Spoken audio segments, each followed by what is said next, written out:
آپ حضرات کی خدمت میں قصص الانبیاء کا مبارک سلسلہ پیش کرنے کی سعادت حاصل کر رہا ہے، لیکن اس کو مستعمل طریقہ استعمال سے، کثرت استعمال سے، کیونکہ یہ بازاری عربی ہے نا، عربی فصحا جو ہے اس کا تو کوئی مقابلہ نہیں ہے، وہ تو قرآن کی لغت ہے. لیکن ایک لغت وہ ہوتی ہے کہ جو بازاری کہلاتی ہے، کہ ہر وقت استعمال ہونے والی، تو اس میں ان الفاظ کا استعمال ہو جاتا ہے، الفباد اور اسی طرح شکشوکا، اور حالانکہ کیا شکشوکا سے کیا تعلق ہے ابھی لغت عربی سے، کوئی سوال ہی پیدا نہیں ہوتا. یہ چاہے تو انگلش کو بھی اب نیشنل اور اس کو ناشی اور نال کر دیں گے تو عربی ہو جائے گا، کوئٹہ کو تویو تار لکھ دیں گے تو عربی بن جائے گا. ان کی مرضی ہے، انگریزی پر بھی کرتے ہیں، جرمنی پر بھی کرتے ہیں، مرضی ہے دونوں کرے لوگوں کے. اسی لیے کسی نے پوچھا تھا نا کہ شیر کو دیکھا ایک شہزادی نے تو بادشاہ سے پوچھا اپنے والد سے کہ ابا جان یہ بچہ دیتا ہے یا انڈا؟ انہوں نے کہا یہ زور والا جانور ہے، جو مرضی ہے دے دے، اس کی تو مرضی ہے جو چاہے. اچھا ویسے بھی اللہ نے لغت عرب میں، یہ بات میں نے مذاق میں نہیں کہی، اصل میں اللہ کی رحمت ہوتی ہے کہ بعض اوقات مزاح جو ہے نا، مزاح بھی علمی ہوتے ہیں. تو عرب کی زبان میں، لغت میں اللہ نے اتنی طاقت رکھی ہے کہ شام کے لفظ آئے، حبشہ کے لفظ آئے، لیکن جب عربوں نے اس کو استعمال کیا تو عروا، وہ عربی ہو گیا. یعنی عرب زبان میں اتنی قوت ہے، اتنی طاقت ہے کہ بہت سارے لفظ جو ہیں، مثلا میڈیا،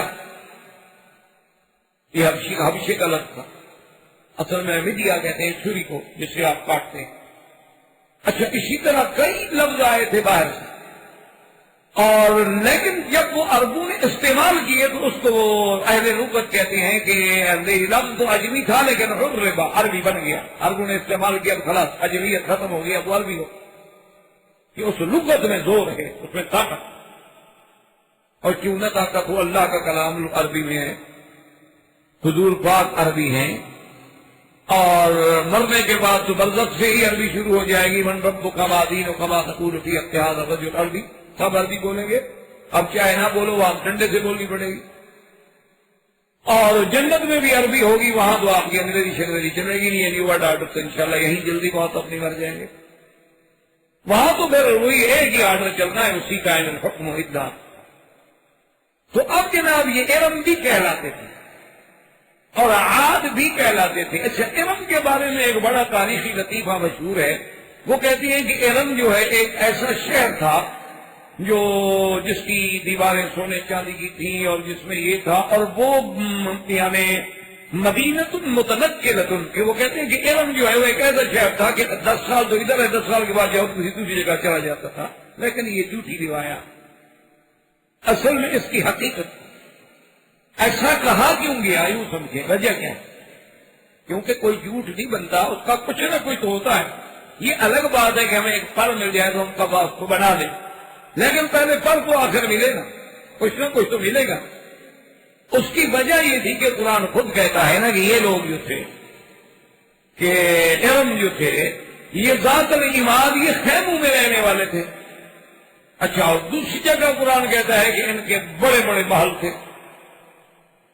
اور یہ میں نے آپ کو عرض کیا نا، بڑی ترقی یافتہ قوم تھی. سڑکیں، شوارے، اور اس کے بعد جناب مصانع، اور پھر جناب پانی کے سپلائی کے انتظامات، کہ محل جو ہے پہاڑ پر ہے اور نیچے سے پانی ٹھیک اوپر پہنچ رہا ہے.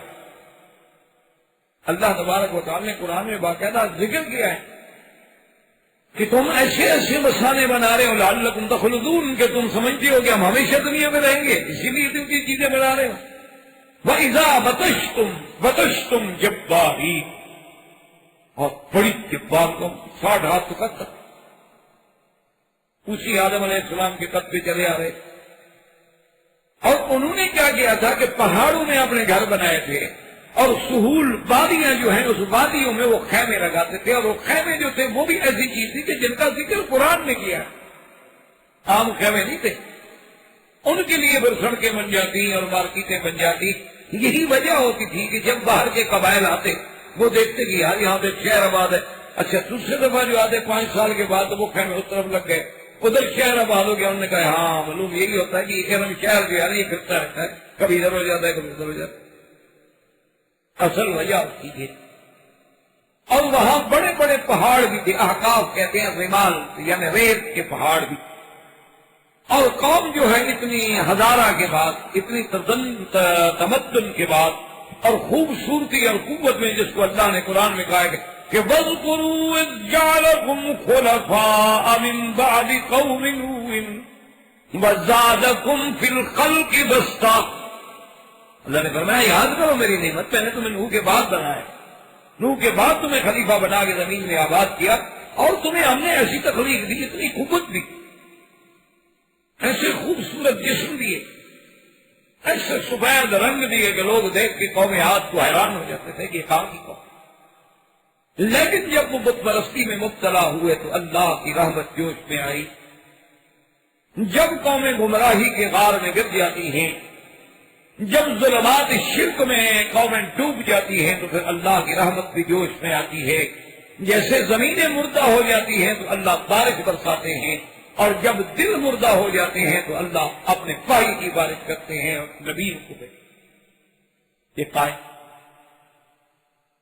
کیونکہ زمینوں کی آبادی کا تعلق پانی کے ساتھ ہے، اور دلوں کی آبادی کا تعلق جو ہے وہ ایمان اور اللہ کے پائی، کیونکہ روح جو ہے وہ امر ربی ہے، اور اس کی غذا بھی امر ربی ہو سکتی ہے، اور کوئی چیز تو اس کی غذا بن نہیں سکتی، اس کو کوئی چیز کیسے زندہ رکھے۔ تو حضرت ہود علیہ السلام تشریف لائے اور انہوں نے اپنی قوم کو دعوت دی۔ قال یا قوم اعبدوا اللہ ما لکم من الہ غیرہ افلا تتقون۔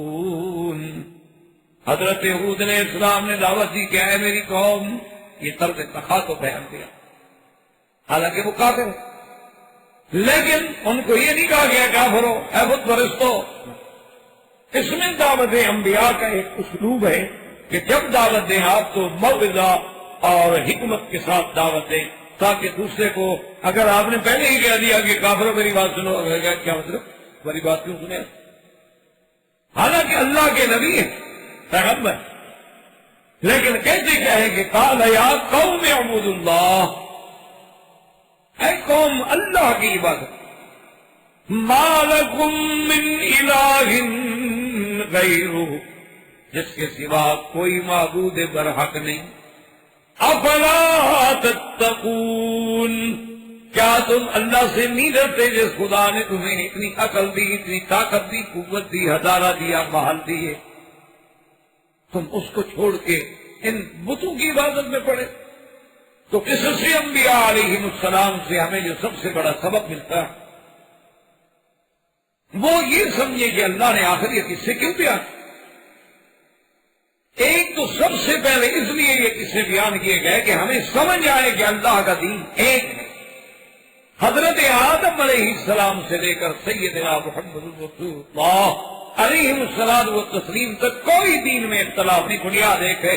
ہر پیغمبر یہی کہتا ہے کہ اعبدوا اللہ، اسی لیے قرآن کہتا ہے وما ارسلنا من رسول، ہم نے کوئی پیغمبر، کوئی رسول نہیں بھیجا الا نوحی الیہ، مگر کہ اس کو یہ وحی کی کہ انہ لا الہ، کوئی معبود کرا مگر اللہ۔ یہی دعوت قوم نے، نوح علیہ السلام نے قوم کو کیا دعوت دی تھی؟ یہی کہا تھا قال یا قوم اعبدوا اللہ ما لکم من الہ غیرہ انی اخاف علیکم عذاب یوم عظیم۔ اور یہی وہ دعوت ہے جو ہود نے، کوئی فرق۔ اور اصل توحید توحید الوہیت ہے، توحید الوہیت نہ ہو تو باقی تو پھر ایمان ہے ہی نہیں۔ یہ توحید نہیں ہوتی کہ ہم اللہ کو مانتے ہیں، خدا کو مانتے ہیں، خدا رازق ہے، خدا روزی دیتا ہے، خدا نے ہمیں پیدا کیا ہے، وہی مارتا ہے، وہی جلاتا ہے، یہ توحید ربوبیت، اس سے کام نہیں بنتا۔ اصل جس پہ انبیاء علیہ السلام نے تکلیفیں برداشت کی وہ توحید الوہیت ہے کہ عبادت کے لائق صرف وہی ہے، اس کے سوا کسی کی عبادت جائز نہیں۔ اب جو چیز بھی عبادت بنے گی اس کا حقدار صرف اللہ ہے. اب اگر اللہ کے سوا وہ کسی غیر کے لیے استعمال کریں گے تو آپ مثلاً یوں سمجھے کہ دعا کیا ہے؟ عبادت. تو جب آپ اللہ کے سوا کسی غیر سے پکاریں گے پھر ہو جائے. نماز، رکوع، سجود، قربانی، صدقہ، خیرات، نظر، نیاز، منت سب عبادت. جب کسی غیر کا نام آئے گا تو شرک. لیکن حضرت ہود علیہ السلام کی دعوت کے جواب میں قوم کیا کہتی؟ قال الملأ الذین کفروا من قومه.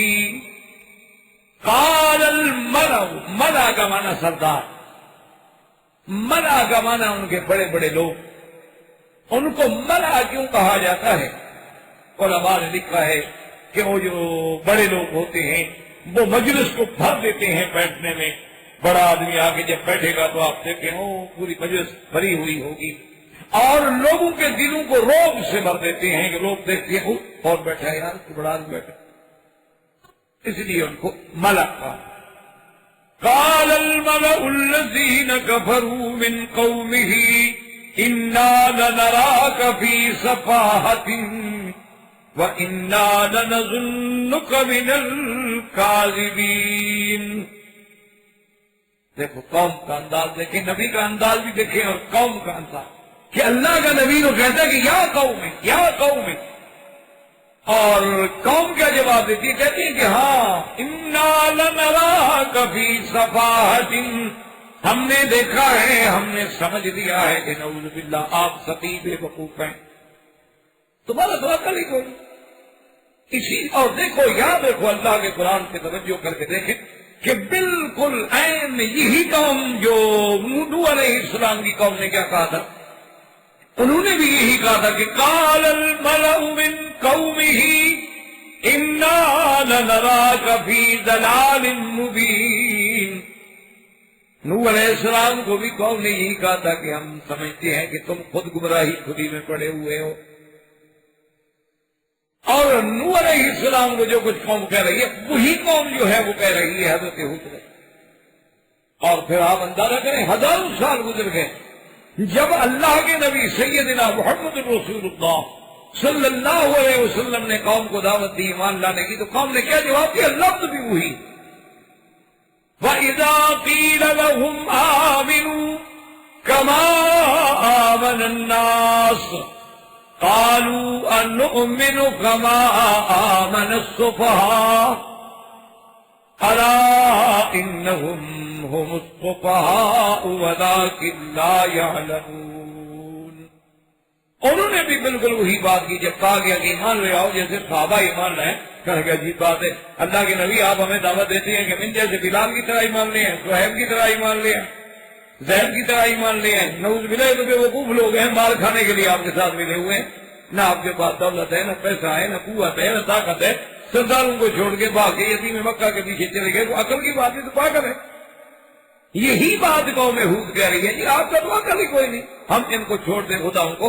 ہمارا باپ دادا یہی کام کرتا تھا، ہم جب سے پیدا ہوئے ہیں ہم دیکھ رہے ہیں کہ ہمارے باپ دادا کی یہی عادات تھے، انہی بتوں کے آگے آگے سجدے کرتے تھے، انہی سے منتیں مانتے تھے، انہی سے مشکل کے وقت میں پکارتے تھے، ان کے چرنوں میں آگے قربانی کے جانور ذبح کرتے تھے.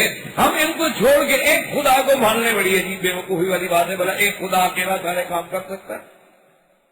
حالانکہ یہ حالت کی حد ہے بھئی، اگر نعوذ باللہ ایک نہیں کر سکتا عربوں کے کام تو بس 3 بندے جو ہیں وہ بھی تو عرب کی آبادی جو ہے وہ 3 بھی تو کافی نہیں.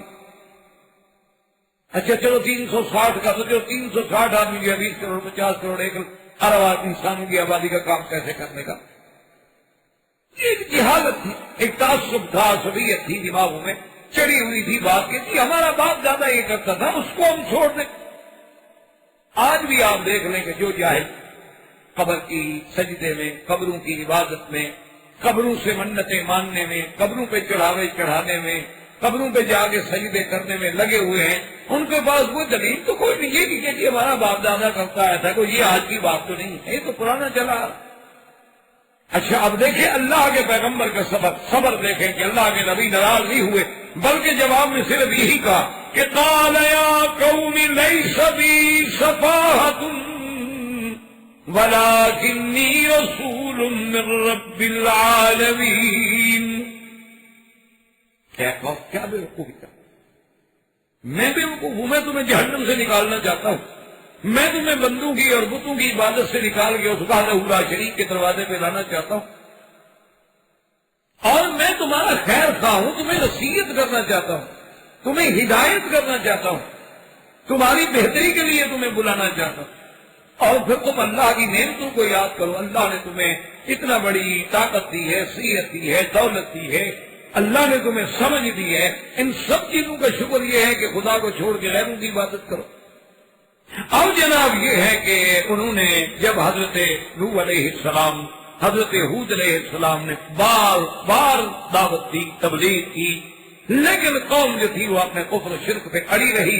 اور حتیٰ کہ اتنی بات میں نعوذ باللہ آ گئے کہ جب حضرت ہود علیہ السلام نے ڈرایا کہ بھی تم اللہ کا اگر عبادت نہیں کرو گے، شرک کرو گے، تو ہو سکتا ہے اللہ تمہارے اوپر بھی عذاب نازل کر دے جیسے قوم نوح پہ عذاب آئے. تو قوم ڈرنے کے بجائے کیا کہتی؟ قالوا اجئتنا لنعبد اللہ وحدہ وَنَذَرَ مَا كَانَ يَعْبُدُ آبَاؤُنَا. کہتے ہیں کہ ہود علیہ السلام یعنی تم یہی چاہتے ہو کہ ہم ایک اللہ کی عبادت کریں اور اپنے باپ دادے کے سارے طریقے چھوڑ دیں؟ یعنی اس کا مطلب ہے کہ ہم پاگل ہیں، ہمارے باپ دادا بھی پاگل تھے، ہم ان کو چھوڑ دیں. اچھا آپ اگر ہماری بات جو ہے آپ کو اچھی تو فَأْتِنَا بِمَا تَعِدُنَا إِن كُنتَ مِنَ الصَّادِقِينَ. اللہ کے پیغمبر کو کہنے لگے الٹا، نعوذ باللہ ثم نعوذ باللہ، کہنے لگے اچھا تمہارے پاس جو اللہ کا عذاب ہے لے آؤ، کیا ڈراتے ہو ہمیں روز؟ اب پیغمبر نصیحت کر رہا ہے اور قوم آخری حد پہ پہنچی، یعنی انکار کی بھی کوئی حد ہوتی. اس لیے اللہ کے قرآن نے کئی مقامات پر اس واقعے کو ذکر فرمایا ہے کہ پھر قوم عاد پہ عذاب کیا آیا. اللہ تبارک و تعالی نے ہوا، اسی کو قرآن نے دوسرے مقام میں فرمایا وَأَمَّا عَادٌ فَأُهْلِكُوا بِرِيحٍ صَرْصَرٍ عَاتِيَةٍ سَخَّرَهَا عَلَيْهِمْ 7 لَيَالٍ وَثَمَانِيَةَ أَيَّامٍ حُسُومًا فَتَرَى الْقَوْمَ فِيهَا صَرْعَىٰ كَأَنَّهُمْ أَعْجَازُ نَخْلٍ خَاوِيَةٍ فَهَلْ تَرَىٰ لَهُم مِّن بَاقِيَةٍ. اور دوسرے مقام پہ قرآن فرماتا ہے اِنَّا أَرْسَلْنَا عَلَيْهِمْ رِيحًا صَرْصَرًا فِي يَوْمِ نَحْسٍ مُسْتَمِرٍ. اللہ نے فرمایا کہ پھر ہم نے ہوا. اور دوسرے مقام پہ اللہ تبارک و تعالیٰ نے قرآن مقدس کے کئی مقامات سے ذکر فرمایا ہے کہ وہ ہوا جو ہم نے بھیجی تھی وہ ہوا کیسی. فرماتے ہیں اِنَّا أَرْسَلْنَا بِهِمْ رِيحًا الْعَقِيمَ، ایسی ہوا کہ جس میں کوئی چیز نہیں پیدا کرنے والی، جیسے حکیم عورت کہتے ہیں جو کچھ بچہ پیدا نہ کرے، یعنی جس سے کوئی پیدا نہ ہو، نقصان ہی نقصان. اور وہ صفت ہوا کی کیا تھی؟ فرماتے ہیں مَا تَذَرُ مِن شَيْءٍ أَتَتْ عَلَيْهِ إِلَّا جَعَلَتْهُ كَالرَّمِيمِ. اور وہ ہوا ایسی سخت کہ جس چیز پہ بھی گزرتی تھی نا اس کو کچل کے توڑ پھوڑ کے بالکل ریت کے ذروں کی طرح بنا دی.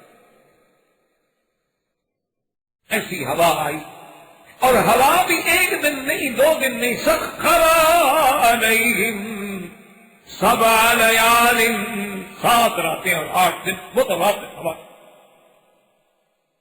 اور پتہ ہے وہ ہوا کیسی تھی؟ اللہ تبارک و تعالیٰ رحمت فرمایا، حضور پاک فرماتے ہیں کہ ہوا کے جو اللہ کے خزانے ہیں موضع الخاتم، جیسے انگوٹھی کا یہ دیکھنا کتنا ہلکا ہے، اللہ نے صرف اتنی ہلکا کھولا ہوا کا، بس یہ نہیں کہ پوری ہوا کھول دی گئی ہو، صرف اتنی. فرمایا کہ موضع الخاتم، حضور نے فرمایا اتنی جگہ کھولی گئی ہوا کی. اور وہ ہوا جب آئی تو ان نے کیا کیا کہ ان کے تو بڑے بڑے محل تھے نا جی، اور انہوں نے یہ کوشش کی کہ بھی اپنے آپ کو پتھروں سے باندھ دو، ایک دوسرے سے اپنے آپ کو جکڑ لو تاکہ ہوا کی تیزی جو ہے ہمیں اٹھا نہ سکے. لیکن وہ ہوا نیچے سے اٹھاتی تھی، آسمانوں کی طرف لے کے پھر سر کے بل پٹکتی تھی اور رضا رضا کر دیتی تھی. اس لیے قرآن کہتا ہے کہ ایسے پڑے ہوئے تھے جیسے کھجوروں کے ٹنڈ پڑے ہوئے ہوتے ہیں. کھجوروں کو کاٹ کے لمبے کرتے اور پڑے ہیں پہ ہو. اور خدا کی شان دیکھیں کہ اللہ تبارک و تعالیٰ ہود علیہ السلام اور ان کے ساتھ جو ایمان لانے والے لوگ تھے کہ حضیرتن، ایک حضیرہ میں، جیسے یوں سمجھ لیں کہ ایک احاطے کے اندر تھے جانور، مرد، عورتیں. حضرت ہود علیہ السلام عبادت کر رہے ہیں، نمازیں پڑھ رہے ہیں، اور ان کو ٹھنڈی ہوا لگ رہی. کچھ بھی ان کے لیے کچھ بھی ان کو پتہ ہی نہیں کہ کیا ہے، ان کو محسوس ہی نہیں ہو. اسی لیے حضور پاک صلی اللہ علیہ وسلم نے بھی فرمایا کہ نصرت بالصبا واہلكت عاد بالتبور. حضور نے فرمایا کہ اللہ نے میری مدد جو کی ہے وہ باد صبا سے کی ہے، اور قوم عاد پر اللہ تبارک و تعالیٰ نے دبور ہوا بھیجی تھی جس کی وجہ سے وہ ہلاک و تباہ ہو گئے. اور یاد رکھیں کہ دراصل حقیقت میں ہوائیں جو ہے وہ 8 قسم کی ہیں. اللہ نے 8 قسم کی ہوائیں پیدا فرمائی ہیں، جن میں 4 رحمت کے لیے ہیں اور 4 عذاب. مختلف ہواؤں کے انواع و اقسام ہیں اللہ تبارک. تو اللہ تبارک و تعالیٰ نے یہاں بھی فرمایا کہ جب اللہ کا عذاب آیا تو فَأَنْجَيْنَاهُ وَالَّذِينَ مَعَهُ بِرَحْمَةٍ مِنَّا وَقَطَعْنَا دَابِرَ الَّذِينَ كَذَّبُوا بِآيَاتِنَا وَمَا كَانُوا مُؤْمِنِينَ. اللہ پاک فرماتے ہیں کہ جب ہمارا عذاب آیا تو ہم نے حضرت ہود علیہ السلام کو بچا لیا. جو لوگ ان کے ساتھ ایمان لائے تھے ان کو بھی ہم نے بچا لیا. اور وَقَطَعْنَا دَابِرَ الَّذِينَ كَذَّبُوا بِآيَاتِنَا، اور جن لوگوں نے ہماری آیات کو جھٹلایا، ہمارے پیغمبر کو جھٹلایا، ہماری توحید کو جھٹلایا، ہم نے ان کو کاٹ کے رکھ دیا. ایک نام تک باقی نہیں رہا. اگر اللہ کا قرآن ان کا ذکر نہ کرتا تو کون جانتا تھا کہ قوم عاد کون ہے. اس کے بعد پھر حضرت ہود علیہ السلام کے بارے میں مختلف اقوال ہیں. بعض علماء بھی یہ فرماتے ہیں کہ حضرت ہود میں ہی موت آئی اور وہی دفن ہوئی، اور بعض علماء فرماتے ہیں کہ آپ دمشق کی طرف تشریف لے گئے اور وہاں ہوئے، وہاں دفن ہوئے. اور بعض روایات میں یہ بھی ہے کہ ہود علیہ السلام نے بھی ہاجر الی الحرم، حرم کی طرف ہجرت فرمائی، مکے کی طرف تشریف لائے اور حرم میں فوت ہو گئے اور کسی جگہ دفن ہو گئے. کیونکہ انبیاء علیہ السلام جتنے سابقہ گزرے ہیں ان میں سے بھی اکثر کی تمنا اور خواہش یہ ہوتی تھی کہ بھئی اب آخری زندگی کے ایام ہیں تو مکے مدینے میں گزر جائیں. اس لیے بہت سارے انبیاء کے بارے میں بھی یہ ذکر آیا ہے، لیکن ان کی قبروں کی موقع کی اور موضع کی تعیین جو ہے وہ کسی صحیح روایت میں نہیں ملتی کہ کس جگہ ہے، کیونکہ ہزاروں سال بھی. تو اب حضرت ہود علیہ السلام کے بعد اور قوم عاد کی ہلاکت کے بعد ان کے قبیلے میں سے ایک قوم تھی قوم ثمود، اور یہ قوم بھی بڑی عجیب قوم تھی. ان کو بھی اللہ نے بڑی قوت دی، بڑی طاقت دی، بڑا حسن دیا، بڑا جمال دی. اور یہ جن کے بارے میں اللہ تبارک و تعالی نے قرآن پاک میں بڑی تفصیل سے ذکر فرمایا، ان کا ذکر بھی تقریباً 26 مقامات. اور اسی میں ایک بات یہ بھی یاد رکھیں کہ جب قوم عاد پہ عذاب آیا تھا نا 8 راتیں 8 دن، تو بعض روایات میں ہے کہ اس عذاب کی ابتدا جو ہے منگل کے دن ہوئی تھی، اور بعض روایات میں ہے کہ اس کی ابتدا جو ہے وہ بدھ کے دن ہوئی تھی. اسی لیے آج تک بعض لوگ جو ہے نا منگل اور بدھ کو منحوس سمجھتے ہیں. کہتے ہیں قرآن میں ایام النحسات، قرآن کہتا ہے کہ فی یوم النحس. تو حالانکہ یاد رکھیں یہ بات غلط، یہ جہالت کی بات ہے. آج کل بھی بہت سارے لوگ ہمارے ہاں ضعیف العقیدہ لوگ جو ہیں وہ منگل اور بدھ کو سفر پر نہیں نکلتے. وہ کہتے ہیں منگل اور بدھ کے دن یہ ہم نہیں نکلیں گے، گھر سے سفر نہیں کریں گے، یہ منحوس دن ہے، اور اس دن اگر نکلو تو بس سفر میں ہی رہو گے. یہ عام لوگوں میں مشہور ہے. اگر بدھ کے دن بارش آ جائے کہتے ہیں جی بس یہ گلے پڑ گئے، یہ تو اب نہیں چھوڑے، یہ تو اگلے بدھ تک جائے. یہ جہالت. پہلی بات تو یہ ہے کہ اللہ فرماتے ہیں کہ ان پہ عذاب ایک دن نہیں رہا، 8 دن رہا. پھر تو 8 کے 8 دن ہی منحوس ہوئے، تو منگل بدھ کیوں ہوا؟ عذاب ہی 8 دن ہوا ہے، ایک دن تو ہوا نہیں جب ہم کہتے ہیں منگل یا بدھ منحوس ہے. پھر تو 8 کے 8 دن منحوس ہو گئے. جان چھوڑائے 8 دن ہی کام نہ کریں، کسا ختم کر. ایک اور دوسری بات یہ ہے کہ منحوس جو تھے وہ ان پر تھے یا مسلمانوں پر تھے؟ یعنی جن پہ عذاب آیا ان کے لیے منحوس تھے، اور ہمارے لیے یا حضرت ہود کے لیے تو مبارک تھے نا کہ دشمن مر گیا. تو یہ تو نحوست ان کے لیے تھی، ہمارے لیے تو باعث برکت تھی وہ بات. لیکن جو چیز کافروں کے لیے منحوس ہو تم اپنے لیے بھی منحوس سمجھو تو سمجھو پھر کس کی اتباع کر رہے ہو. اس لیے یہ عقیدے رکھنا جو ہے غلط بات. اب قوم سمود جو ہے وہ بھی چونکہ اسی قبیلہ عاد کا ایک شاخ تھی، وہ بھی اپنے ہزارہ میں اور اپنے تمدن میں بڑے مشہور تھے، لیکن وہ بھی بت پرستی میں مبتلا ہو. اللہ تبارک و تعالیٰ نے ان کے پاس پیغمبر بھیجی حضرت صالح علیہ السلام. جیسے کہ پہلے ہم عرض کر چکے ہیں کہ حضرت ہود بھی عرب ہے، حضرت صالح بھی عرب ہے، حضرت شعیب بھی عرب ہے، اور سیدنا محمد رسول اللہ صلی اللہ علیہ وسلم بھی عرب. وَإِلَىٰ ثَمُودَ أَخَاهُمْ صَالِحًا قَالَ يَا قَوْمِ اعْبُدُوا اللَّهَ مَا لَكُم مِّنْ إِلَٰهٍ غَيْرُهُ. حضرت صالح علیہ السلام نے بھی ان کو آ کے یہی کہا کہ اے قوم اللہ کی عبادت کرو، اللہ کے سوا کوئی معبود برحق نہیں اور کوئی عبادت کے لائق. لیکن قوم نے کہا ہم تو بات نہیں مانتے،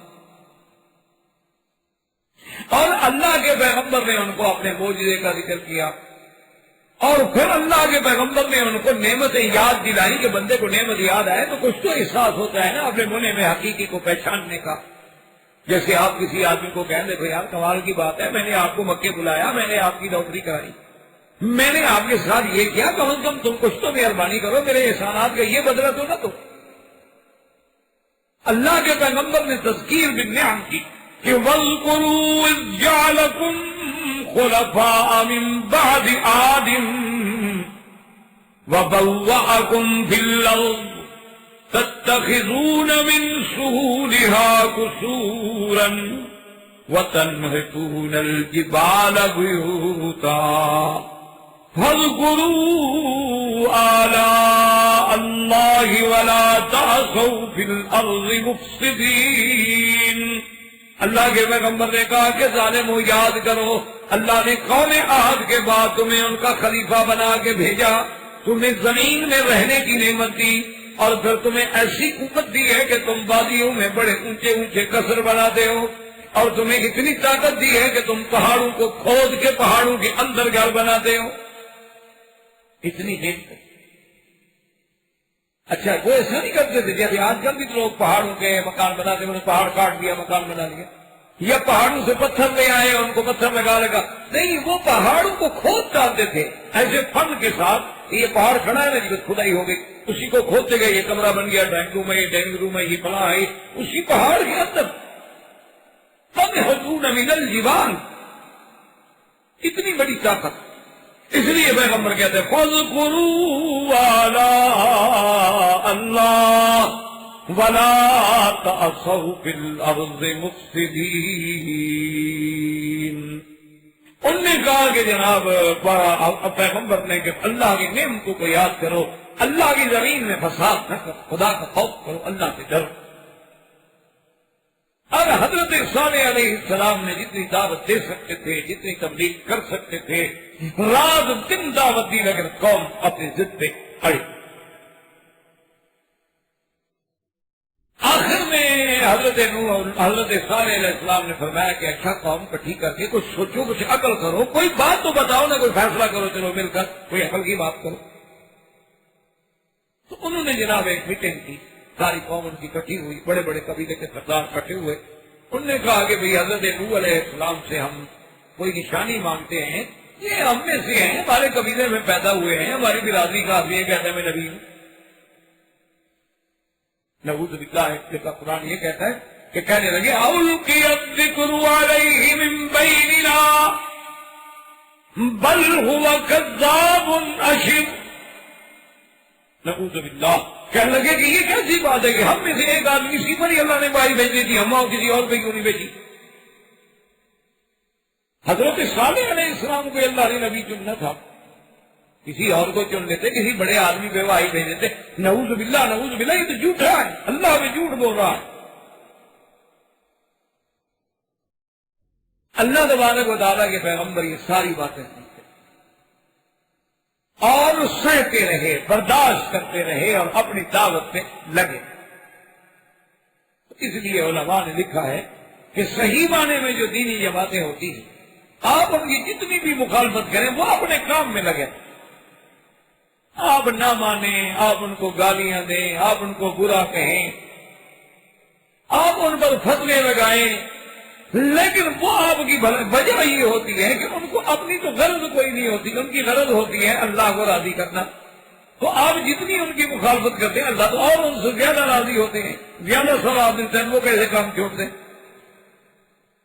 دیکھو نا، دنیا دار آدمی جو ہے جب اس کو رسپانس نہیں ملتا وغیرہ چھوڑے یار ٹھیک ہے، جب وہ میری عزت نہیں کر رہا مجھے کیا پڑی ہے، میں خانقاہ کے دروازے میں جاتا رہوں. لیکن جس بندے کو یہ پتا ہو کہ میں جتنے دفعہ جاؤں گا مجھے دھکے دیں گے، مجھے ماریں گے، میرا تو ثواب بڑھ رہا، وہ کیوں چھوڑے گا؟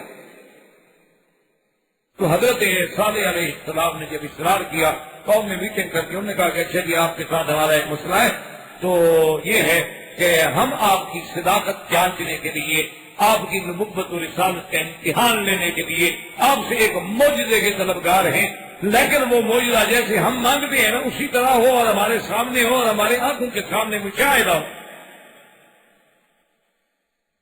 اللہ کے نبی نے فرمایا ٹھیک ہے، بتا کہ شاید اس طرح ان کی اصلاح ہو گئی. انہوں نے کہا کہ جناب یہ صخرہ آپ دیکھ رہے ہیں، صخرہ کہتے ہیں ایک پہاڑی ٹیلا، یعنی ایک تو پہاڑ ہوتا ہے نا جبل، ایک صخرہ یعنی پتھر، لیکن ایک ٹیلا، چھوٹا سا ٹیلا. انہوں نے کہا کیا ہے؟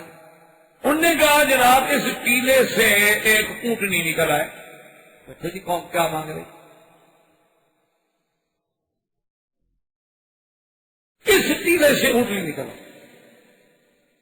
اچھا دوسرے قبیلے کے جو بڑے بڑے سردار نے کہا کہ نہیں بات سنیں حضرت، صرف اونٹنی نہیں، اور اونٹنی ہو بھی سرخ رنگ، کالی ہوگی تو پھر ہم نہیں مانیں. یہ قومیں ہیں جناب. اسی لیے علماء نے لکھا ہے کہ حضرت نوح علیہ السلام سے لے کر حضور پاک کی زمانے مبارک تک اور خیر القرون کے دور تک قومیں بڑی ہیں لیکن لیڈر مخلص. اور جب خیر القرون کا دور ختم ہو گیا تو اب لیڈر مخلص نہیں رہے، قوم بڑی مخلص ہے. جب چاہو زندہ باد کروا لو، جب چاہو مردہ باد کروا لو، قوم بڑی سیدھی سادھی ہے. حقیقت ہے ایسی قوم عند اللہ، سچی میں طنز نہیں کر رہا، ایسی قوم آپ نے دیکھی نہیں ہوگی. یعنی آپ کو کسی مرشد کی، پیر کی، بزرگ کی کوئی ضرورت نہیں، آپ ویسے قبر بنا کے کپڑا ڈال کے بیٹھ جائیں، 2 مہینے کے بعد کام شروع ہو جائے. سیدھی سادی قوم ہے. اچھا ملتظم بھی لے آؤ جناب، وہاں بھی روتے دیکھو آنسو بہا رہے ہیں، یا رب البیت یا رب البیت یا رب البیت ماشاءاللہ. اور خواجہ نظام الدین اولیاء کی قبر پہ لے جاؤ، وہاں بھی ماشاءاللہ ہاتھ باندھ کے کھڑے ہیں اور رو رہے ہیں.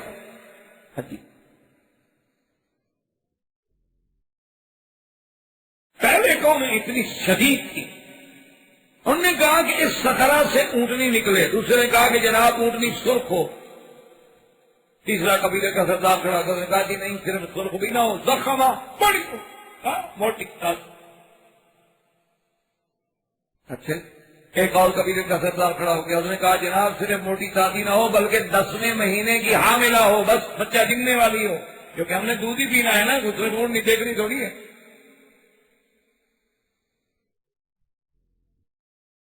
یعنی آپ اندازہ کریں نا کہ اللہ میاں کے ساتھ ایک نعوذ باللہ اس سے بڑا کوئی استہزاء ہے. اور جناب قبائل نے کہا کہ اچھا وہ اونٹنی اتنی بڑی ہو اور اتنا اس کا دودھ ہو کہ ہم سارے بنو جتنا ہے نا سمود کی قوم ساری قوم پی لے ایک دن میں، سب کو کافی ہو جائے. یعنی شرطیں لگوا رہے ہیں اللہ میاں سے کہ بھئی آپ یہ شرط مانو. نمبر 1 جیسے کوئی کنٹریکٹ کرنا ہو. حضرت صالح السلام سن رہے ہیں، اللہ کے نبی ہیں، سن رہے ہیں، کیونکہ وہ چاہتے ہیں یہ جہنم کے بچے، ان کو تو ایک ہمدردی ہے. یعنی وہ یہ چاہتے ہیں، آپ حیران ہوں گے کہ ابھی میں جب یورپ کے دورے پہ تھا، مجھے کچھ ساتھیوں نے کہا کہ 2-3 آدمی آئے تبلیغی جماعت کے، ان کو کسی جگہ رہنے کی جگہ نہ ملی بیچاروں کے، وہاں مسجدیں تو ہوتی نہیں، آپ کو پتا ہے مسجدیں کتنی یورپ میں کہا اگر ہوتی ہیں تو دور دور ہوتی ہیں، اور پھر ان کے کوئی مینار گنبد تو نہیں ہوتے، پتہ لگے مسجد ہے، وہ تو گھر ہوتا ہے، مکان ہوتا ہے، اس کو مسجد بنایا ہوا ہوتا ہے۔ تو وہ 3 آدمی تھے بیچارے، وہ جماعت کے نکلے ہوئے تھے تبلیغ کے لیے، تو وہ بیچارے سردی سے بچنے کے لیے ایک چرچ میں چلے۔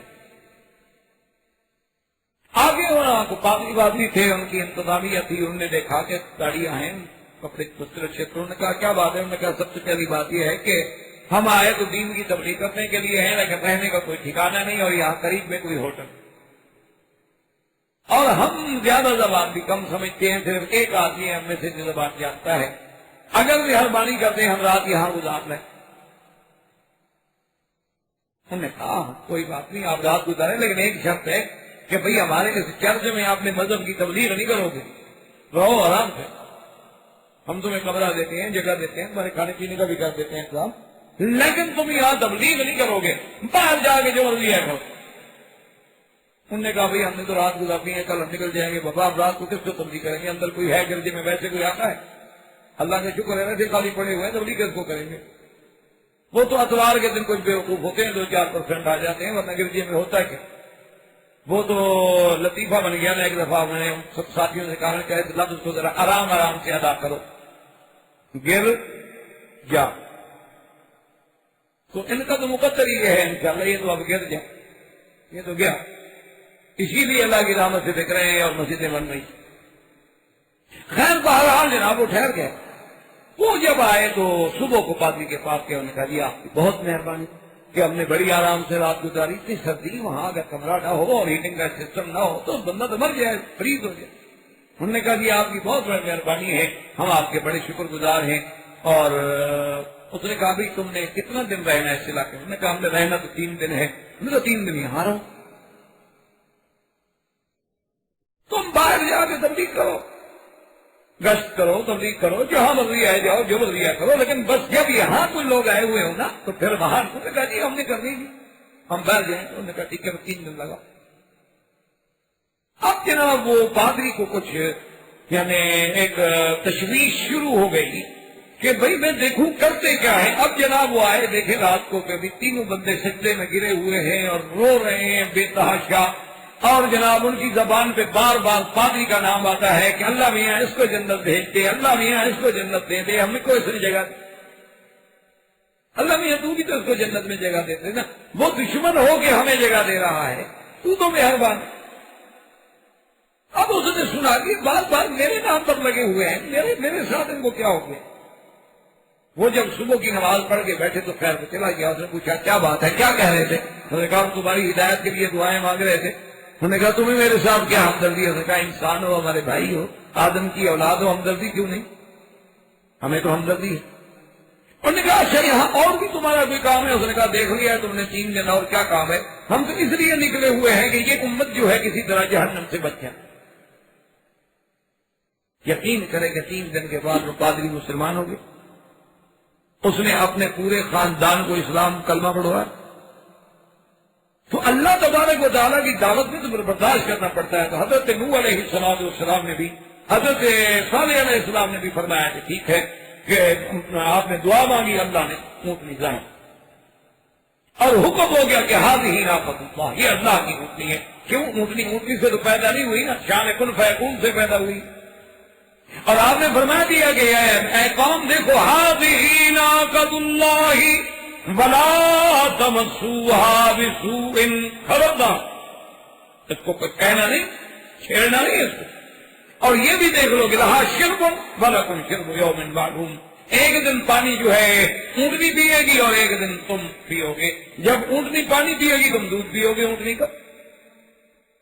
اب جناب جب یہ چند دن چلے اور گزرے تو آپس میں پھر میٹنگ کی، انہوں نے کہا یار یہ تو مسئلہ ہو گیا کہ ہم ایک دن صرف دودھ ہی پیے، پانی پیتے نہیں، اور یار یہ اونٹنی بھی کوئی عذاب ہے، سارا پانی پی جاتی ہے یار، اس کو ختم۔ تو اب انہوں نے میٹنگ کی، وَكَانَ فِي الْمَدِينَةِ 9 رَهْطٍ يُفْسِدُونَ فِي الْأَرْضِ وَلَا يُصْلِحُونَ، انہوں نے میٹنگ کی، اور میٹنگ کرنے کے بعد قدار ابن صالح، اس لیے حضور نے فرمایا اشق الناس، سب سے بڑا بدبخت جو تھا نا وہ خدا، اشکل افضلی، پہلی قوم میں سے بڑا بدبخت آدمی، انہوں نے کہا کہ بس اونٹنی کو قتل کر۔ تو خدا نے اپنے ساتھ ساتھیوں کو بھی ملایا اور بیٹھ گیا راستے میں۔ اونٹنی جب گزری فاقا روحا، اونٹنی کو زخمی کیا، اس کی کونچے کاٹ ڈالی، پاؤں کے نیچے جو ہڈیاں گری ہیں ان کو کاٹ، اور اس کے بعد اس کے جو فصیلہ تھا، بچڑا تھا ساتھ، اس کو بھی مارا، اور جناب اس نے 3 دفعہ آوازیں نکالی کہ پوری بستی ہل گئی، لیکن ان کو رحم نہیں آیا، اور حتیٰ کہ وہ اونٹنی ذبح ہو کے تڑپتے تڑپتے مر گئی۔ انہوں نے باقاعدہ گوشت کاٹا اور اس کے بعد جناب بھوسی سے پکا کے کھانے لگے۔ حضرت صالح علیہ السلام کو پتہ چلا تو حضرت صالح علیہ السلام آئے، انہوں نے کہا میں نے تمہیں کہا تھا کہ بدبختو یہ نہ کرو، اچھا اب یاد رکھو تمتعوا فی دارکم 3 ایام ذالک وعد غیر مکذوب، صرف 3 دن کی تمہیں مہلت ملی ہے، اور یہ اللہ کی طرف سے وعدہ ہے جو کبھی جھوٹا نہیں ہوگا، 3 دن کے بعد تم پر اللہ کا عذاب۔ انہوں نے کہا کمال ہے، کہا عذاب آئے گا، چلو صالح علیہ السلام کو بھی قتل کرو۔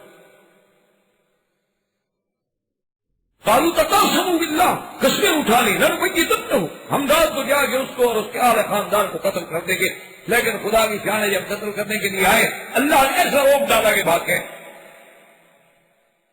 اب جب وہ 3 دن کا وعدہ ہوا تو پہلے دن اس پوری قوم کے چہرے جیسے پیلے، اب کچھ ڈرنے لگے کہ بھائی پیغمبر نے کہا تو ٹھیک تھا۔ دوسرے دن ان کے چہرے جو تھے سرخ، اور تیسرے دن ان کے چہرے جو تھے وہ سیاہ۔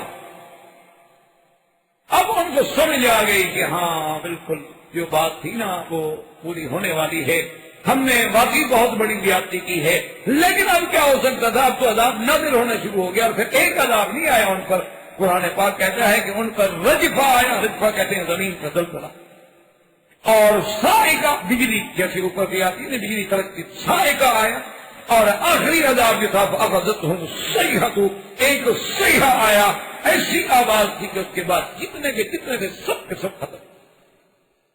اسی کو قرآن پاک کہتا ہے فَأَقَرُوا النَّاقَةَ وَعَتَوْا عَنْ أَمْرِ رَبِّهِمْ، زخمی کر دیا، وَقَالُوا يَا صَالِحُ ائْتِنَا بِمَا تَعِدُنَا إِن كُنتَ مِنَ الصَّابِرِينَ، فَأَخَذَتْهُمُ الرَّجْفَةُ فَأَصْبَحُوا فِي دَارِهِمْ جَاثِمِينَ، فَتَوَلَّ عَنْهُمْ وَقَالَ يَا قَوْمِ لَقَدْ أَبْلَغْتُكُمْ رِسَالَةَ رَبِّي وَنَصَحْتُ لَكُمْ وَلَكِنْ لَا تُحِبُّونَ النَّاصِحِينَ۔ اللہ کے پیغمبر نے جب ان کو ڈرایا، اللہ فرماتے ہیں کہ زلزلے نے پکڑا، اور جب زلزلہ آیا تو گر گئے، منہ گر گئے، اٹھنے کی طاقت نہیں، جب گر گئے تو صاعقہ آیا، اور جب صاعقہ ختم ہوا تو صیحہ آیا، 3 عذاب جواب۔ اور پیغمبر کھڑے ہیں افسوس کر رہے ہیں، اور وہاں سے تو کہتے ہیں لقد ابلغتکم رسالۃ ربی، ظالموں میں نے تو تم کو اللہ کا پیغام پہنچایا، ونصحت لکم، میں نے تمہیں بار بار نصیحت بھی کی، ولیکن لا تحبون الناصحین، لیکن تم لوگ خیر خواہ نصیحت کرنے والوں کو پسند نہیں کرتے ہو، جس کا انجام یہ نکلا ہے۔ تو حضرت صالح علیہ السلام پھر وہاں سے ہجرت کر کے سرزمین فلسطین میں آباد ہوئے، اور فلسطین میں ایک بستی تھی غللہ، جس میں آپ نے قیام کیا، اور وہی فوت ہوئے اور وہی تدفین ہوئی۔ وآخر دعوانا ان الحمد للہ رب العالمین۔